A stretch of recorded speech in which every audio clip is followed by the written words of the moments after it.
And if you can hear me too, that would be ever so good. Well, thank you, Hugh, for giving me the opportunity to share something here. But by way of introduction, I would like to start my presentation with a quote. There is only one way of acquiring a sure hand in textual criticism, and that is to observe what the transcribers do and what they do not do. A certain knowledge of paleography is necessary, of course, and easy to acquire. But paleography is only the first foundation for emending texts. Sound judgment in that region cannot be attained except by constantly observing variant readings. Now, there are two things that I like about this comment. First, that it points to the need to look at what copyists actually do and don't do. Ernest Colwell and many since would call this the study of scribal habits. The second thing I appreciate is its blatant empiricism. Sound judgment is developed by constantly observing variant readings. This is a good comment and deserves some retweets, especially when we realize that it predates Colwell by some decades and was formulated as far back as 1902. Now, clearly, I am happy with using old-fashioned observation as the basis for any sound judgment. At the same time, we never observe in a vacuum. And though a list of observations can be quite illuminating, it needs a question to be relevant, even though I grant that a long list can elicit good questions to the inquiring mind. We expect a copyist to do a good job, in the sense that they copy the signs, the letters from one document onto the next. If scribes do their task well, there will not be any new textual variant. So why didn't they simply do their job well and preempt the whole sorry business of the need for textual criticism? I do not think that it is controversial to assume that the majority of textual variants are the result of unintended, non-deliberate, accidental copying errors. If only we knew which variants belong to this vast majority. So how do we identify the silent majority? Folk who make a big thing out of scribal habits, like myself and also James Royce, but also many classical text critics all over the place, tend to assume that a variant is the result of an unintended, non-deliberate, accidental copying error, unless there is a strong reason to the contrary. To me, this makes the study of such scribal habits all the more pertinent, since it is the first line of attack in cracking the problem of which is the older reading. So this basic assumption underlies the underpinnings of the relevance of scribal habits. When these unintended, non-deliberate, accidental errors happen, a necessary factor is a momentary lack of concentration. It does not mean that a lack of concentration must lead to an error. After all, many of us drive our cars without giving it our full attention. But a lack of concentration, by whatever cause, opens the copyist up to make an accidental error. Once we know the copying errors that happen in general, we have made a step in understanding what might have happened when a scribe messed up in a time and place in history unknown and inaccessible to us. Today, we will restrict ourselves to substitutions, and more particularly to proper substitutions. Variant in which one word is replaced with a word from a different lexical entry. And we will take these because it seems to me that in order for these to be accidental, we need, apart from diminished concentration, also a quite robust reason or reasons to explain these. After all, we can all see how a change in the tense of a verb or changing a plural to a singular is relatively easy to get wrong by simple inattention. But a substitution might require a bigger weight in the scales in order to affect the copying of the words. So we will illustrate 4 factors or 4 impulses that add their weight in flipping the scales to cause a copying error. And of course, these 4 can work together and are not mutually exclusive. Now, as for the reason why these 4 and not 5 or 6 or any other number, well, my answer is simple. This is my first stab at it.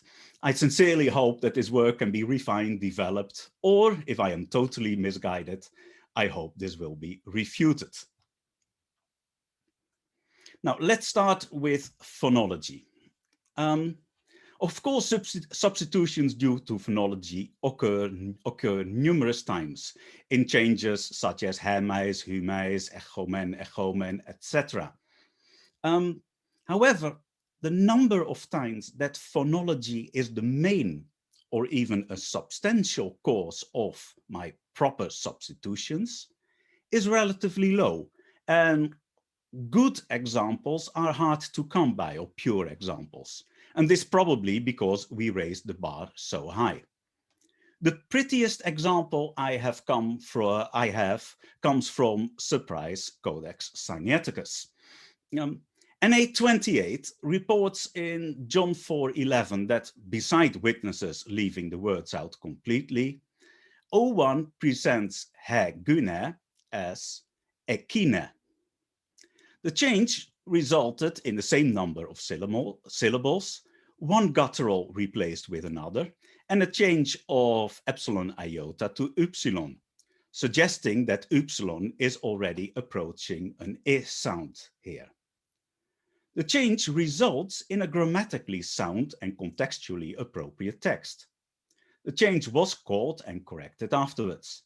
Now, incidentally, I do not think that such change is evidence for a dictation theory, but rather an illustration that in any act of copying and writing, phonological errors occur. On to another relatively unexciting example. Here we have Nestleland 28 and the Tyndall House edition. The pair of words at both sides of the equation are near homophones, though I assume the ending must have sounded somewhat different.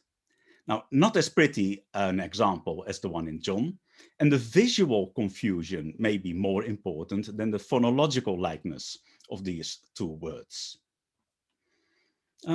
This example sits in style close to the previous one. We have the quotation from Isaiah 40 in Luke 3, verses 4 to 6. Now, instead of high tracheiai, rough places, Sinaiticus has high trochiai, wheel tracks. Now, the 2 words sound roughly the same if you pronounce them correctly, at least in a more ancient pronunciation, but the stress is on the different syllables, yet the main change happens in the unaccented syllable. But surely other factors play a role here too. The words look the same, and the change to wheel tracks may have been helped by the following phrase, eis hodus, which would already have primed the semantic domain of roads. Still, phonology may be present. Another place where we can wonder if similar phonology smoothed the interchange is in a variant mentioned by Hickson. In Matthew 13:26, the original hand in O22 substitutes the correct hortos with ektros, which is a spelling for echtros, enemy, which is of course nonsense in context as the subject of the verb eblastesen. The simple explanation, and therefore the most influential factor, is influence from the immediate context. The replacing noun was used in the previous verse, and there also written as ektros. However, one wonders if phonology is a contributing factor.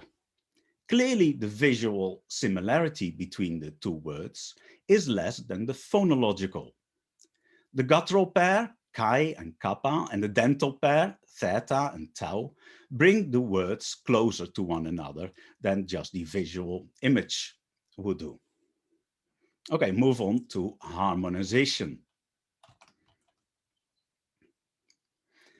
That the context is the source for many substitutions need hardly any elaboration anymore. If there is one feature that has shown up in study after study of individual manuscripts, it is the influence of text nearby or some distance away, which affects the text to be copied. There is a wide variety of terminology used to describe this phenomenon. I've used harmonization, as do Colwell, Royce, and many others, but I'm not sure if this is the best label. We could use influence of immediate remote context or of parallel passages. I have seen assimilation and even the beautiful German Echoschreibung. Sooner or later, someone needs to sort this out, but it won't be me. Regardless of the correct terminology, harmonization results in many proper substitutions, to the extent that, together with the category of influence of mental lexicon, the majority of substitutions receive a satisfactory explanation as harmonization. Now, harmonization is, of course, not a phenomenon limited to the Christian scriptures. Hermann Fraenkel, to whom I owe the term Echoschreibung, also mentions that this was the most frequently occurring type of error he encountered in preparing the critical edition of the Argonautica. Rather than simply giving a number of examples of straightforward harmonization, which would not be particularly instructive, I would like to point out some examples that it is not always as easy as it sounds. So some of the examples on the edge. And the first one comes from 2 Peter 2:10. In P72, the scribe changed miasmu in the expression en epithumia miasmu to sarkos, which word only occurs 3 words earlier. But is this earlier occurrence indeed the sole source of influence, as for example Royce holds? I mean, after all, only a little later in verse 18, we find the fuller expression en epithumiais sarkos, where the whole phrase, the word sarkos, is coupled with epithumia. And also elsewhere, epithumia is connected with the genitive sarkos, 1 John 2, Galatians 5, Ephesians 2. Now, though arguably this is a case of harmonization to the nearby context, a single source is hard to pin down. And then 1 Peter 5:9 from the same manuscript. P72 replaces stereoi with hedraioi in the phrase stereoi tai piste. Now, back in 1961, Frank Baer already suggested that the parallel passage responsible for this change is Colossians 1:23. Now, this may be the source of harmonization, but for one or the other reasons, I have questions whether Colossians is the specific source. I mean, when do we replace sound judgment with parallelomania? Can it not be simply be a matter of influence of the scribe's mental lexicon, where hedraioi and stereoi are not that far apart? Again in P72, at 1 Peter 5:12, Royce discusses the replacement of the oligon with diabracheon. Royce holds that the source of the variant is Hebrews 13:22. Now, the context in 1 Peter 5:12 is certainly comparable, with the verb parakaleo also occurring in both places. Still, I have a lingering doubt that this simple change might be due to the standard stock of expressions available to any Greek-speaking copyist. Yet, for harmonizations to happen, not much of a trigger is needed, and Royce is likely correct to list this as a harmonization to a parallel. Away from singular readings, Now, harmonization may help us in understanding what has happened in the first variant that Nestleland mentions for 2 Corinthians 9:10, the substitution of sporon with sperma in the phrase as printed on the screen. He who provides seed to the sower and bread for food.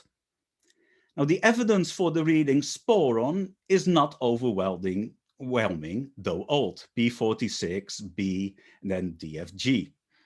While the reading sperma has the support of everything else, but Alexandrinus is of course absent here because it misses a big block in 2 Corinthians.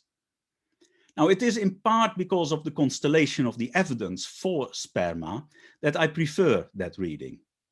However, just as important here is the argument that sporon can be seen as harmonization to the context, as the word appears again later in the verse.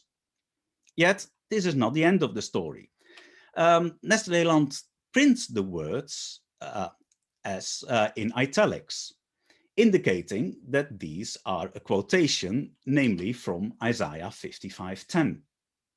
Now, unlike the explicitly marked quotation in the previous verse with kathos gagraptai, the words in 9:10 form part of a normal sentence. Why this is important is that Isaiah 55:10 in the Greek Old Testament reads at this place sperma without variation to my knowledge. Now, this raises the possibility that one of two harmonizations may have been at work. Either an initial sperma became sporon under influence of its occurrence later in the verse, or an original sporon became sperma under influence of the words as found in Greek Isaiah. Now, it's certainly not unheard of that quotations have been harmonized to their Old Testament counterpart. However, it is rare compared to harmonization to the immediate context. And if you want to read a little bit further about this variant, I would recommend an essay by Herbison, which is probably not always on the radar. At least the book won't be on the radar of all of us, but it's a very nice piece. We go to word image, and now we get into my favorite territory. Reading, the act of reading, combines looking at graphical shapes and combining these shapes somehow with the language apparatus in our brain. Now, it will be the experience of any practiced reader that we do not decipher each syllable separately, but we take in words or even phrases as a single image. Especially advanced readers who are reading familiar words seem to use word image more than processing each syllable in sequence. Perhaps we would expect that reading on the basis of word image is reserved for scripts that have spaces in between words. Now, in days before accentuation and word divisions, the Greek New Testament was mostly written in scriptio continua, though this was not strictly applied, as even our earliest papyri show. Does the word image play a role here too? Now, the answer seems to be affirmative. I mean, readers and copyists think in word units, not in meaningless syllables. And this becomes evident, for example, in word order variants, which can only be explained on the basis of a scribe who remembers the text as individual words, but just messes them up a bit. So from the outset, there is a case to expect that scriptio continua does not prevent the processing of a text without word divisions to be copied as individual words. And indeed, there is a group of substitutions that can be explained well by the mechanism of a confused word image, where one word is replaced with a similar looking word. And it helps when the two words are of equal length, and it helps when they start and finish with similar letters. Now, of course, the replacing word is a misreading and has been falsely created in the mind of the scribe. So some sort of influence of the scribe's mental lexicon is present, but more about that in the next section. Here are a few singular readings from papyri. P46 in Hebrews 10:14 has ana zozomenus instead of hagia zomenus. And it seems clear that the confusion starts in the first letters with hagia and ana. Although in the script that P46 uses, it is actually quite difficult to confuse the two. So that seems to indicate that somewhere in the ancestry of P46, a slightly different script was used. P46 also does the reverse in Hebrews 9:3, where it reads ana as hagia at the beginning of a word. Now, Zuntz explains this substitution as a two-stage process. First, the misreading at the beginning, and then the addition of an extra syllable to make sense of the initial misreading. This may be correct, yet substitution of one word image with another requires only a single stage. Again, P46 in Hebrews 4 concerns the word pair apatheia and apistia. Well, change between these two words happen also at 3:18, 4:11, and 11:31. I mean, graphically, phonetically, and semantically, the words are not far removed from one another. And though a confusion based on the rough shape of the letters is not the only factor, it should definitely be considered as having played a role. It helps that the words are of approximately similar length. Better known is the variation in 2 Corinthians 1:12. The two main options are haploteti and hagioteti, with the latter having the earliest attestation, but is a hapax, while the first is attested elsewhere in Paul. Now, regardless of which reading is original, the substitution of one with the other fits our prototypical word image substitution perfectly fine. Of course, knowledge of the scribal habit here does not mean that we know the direction of a change.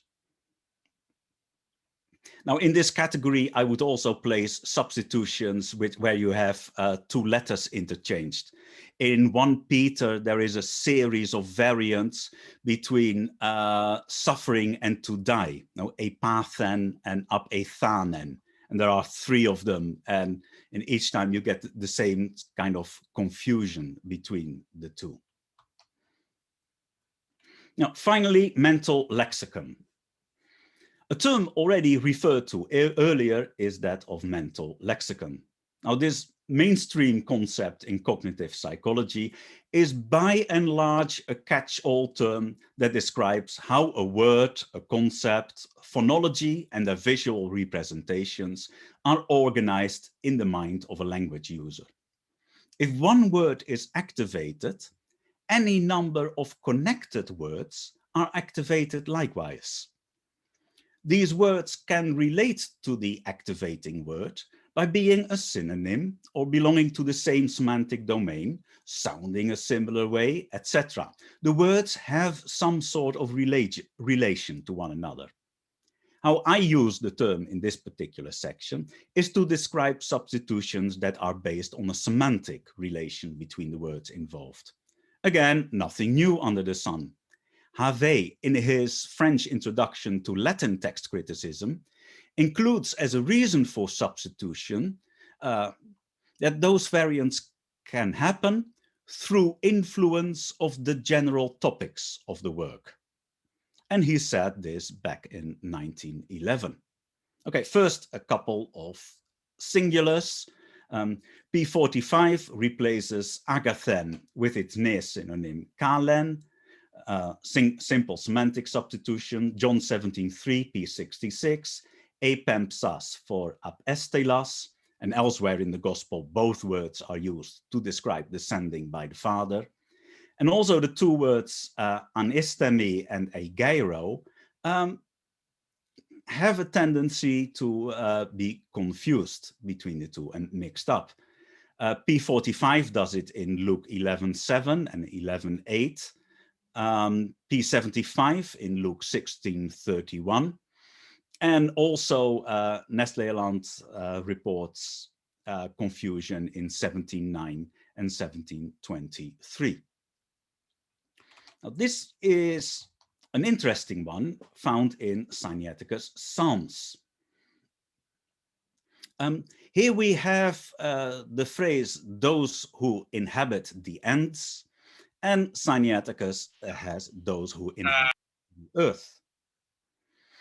Both are valid objects of the verb, but most likely the change happened because of the stock phrase, the ends of the earth, ta perata tes ges. The actual activation of words connected to perata also activates the full phrase ta perata tes ges, which was sufficient to replace perata with the other element of the stock phrase, ge. My final example of this evening, this afternoon still, is perhaps the most telling. It is a complex semantic substitution found in P75 at John 11:12. After Jesus had described the death of Lazarus as falling asleep, his disciples answer, if he sleeps, he will get healthy, he will recover. P75 replaces the final verb with egerthesetai, he will be raised. Now, Royce explains the change as a harmonization to the context, in that the topic of this section is the raising of Lazarus. And this is certainly a major factor. But if we want to describe what is going on more precisely, we see that both sothesetai and egerthesetai are natural complements of the verb to fall asleep.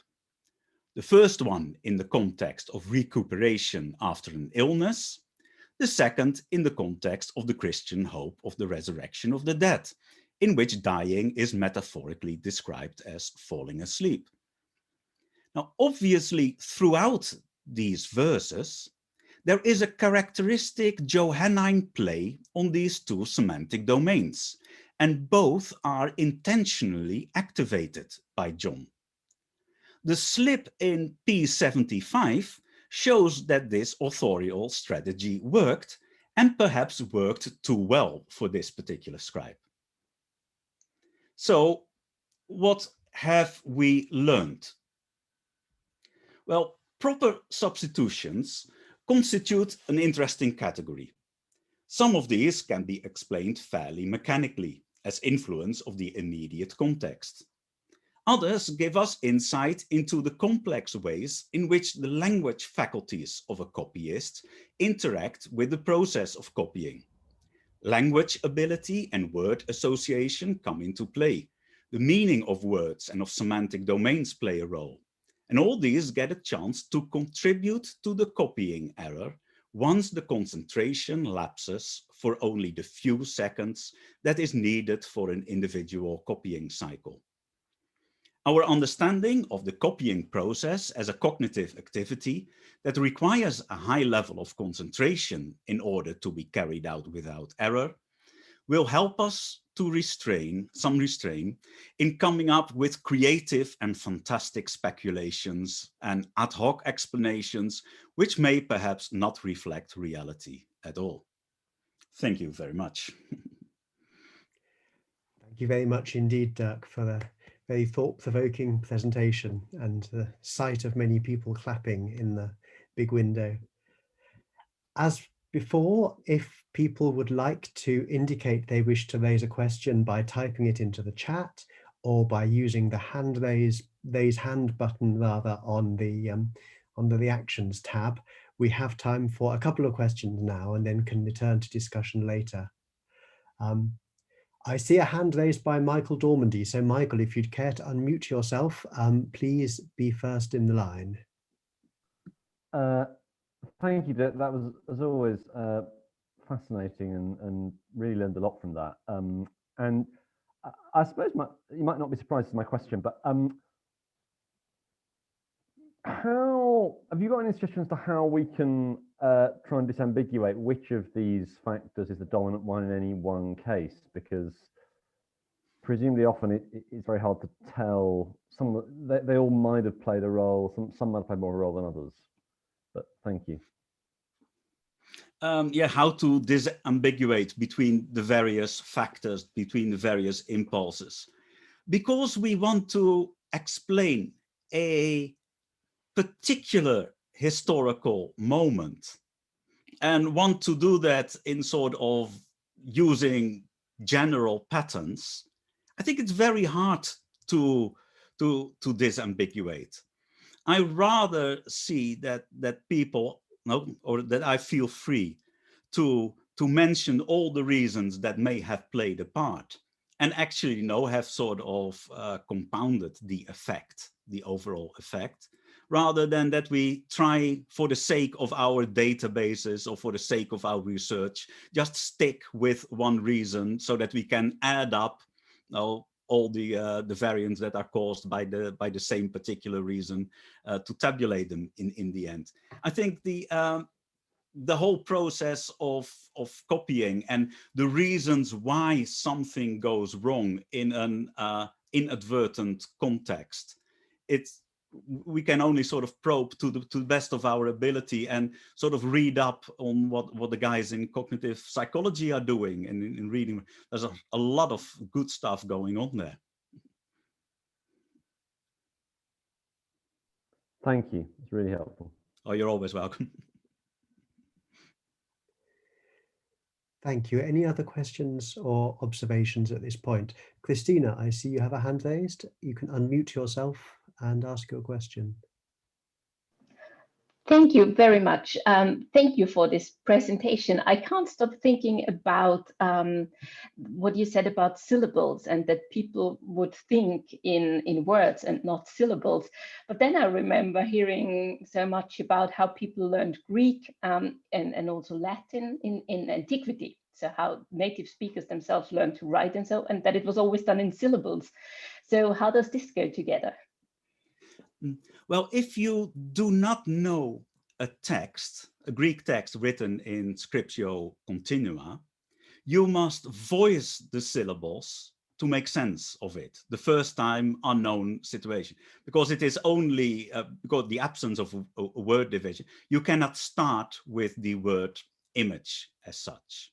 So yeah, you start with syllables. I think nowadays reading is taught by, what is it, phonemes or whatever those things are called, at least here in Britain.